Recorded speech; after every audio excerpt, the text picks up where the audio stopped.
What do you envision for the future of American education? So let me talk about something that I haven't gotten into yet, which is that even though the universities are excellent, and that is the brightest spot in the U.S. educational system in comparative perspective, there is inevitably rising concern about the costs of college education. And there are, on the one hand, I'm an academic, so I kind of understand where some of this money goes and why it's not all just people taking long vacations or being mollycoddled, et cetera. But that said, very few industries in general manage to increase their prices faster than the rate of inflation without suffering some long-term consequences. And unfortunately, you know, education and, you know, I guess the healthcare sector and, you know, smaller sectors like funeral services come to mind as the only industries that have seen this kind of behavior. So there's a crisis of affordability in U.S. higher education. It's something that with all the questions now around student debt, with all the shenanigans that some of the for-profit universities practiced in terms of relying on loans from the government to send students through programs that were never really going to help their employability.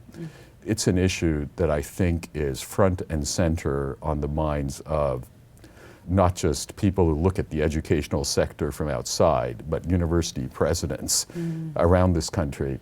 And I think I have an article coming out in the California Management Review, and a special issue on education, where the other people are such worthies as the president of Stanford, the ex-president of Yale, et cetera.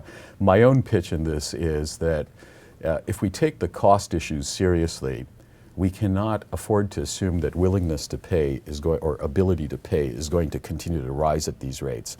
So we really do need to think more effectively about how we use technology to curtail some of these costs.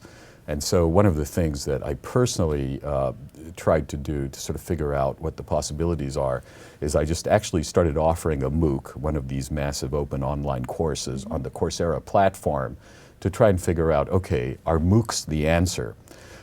My own experience suggests that they're not, but my own experience suggests that the challenge of incorporating technology into what we do in universities is very critical. And to simply say that MOOCs are not up to the job misses out on the many mixing and matching opportunities that exist in terms of the flipped classroom, in terms of reserving classroom time, which is truly a scarce commodity, for stuff that really is best done face-to-face, but having the kind of transmission of lectures, et cetera, largely being technology-enabled as a way of freeing up time for what's really important to get together to talk about, while also trying to help contain some of the costs, and ideally, also improving the effectiveness of the educational experience.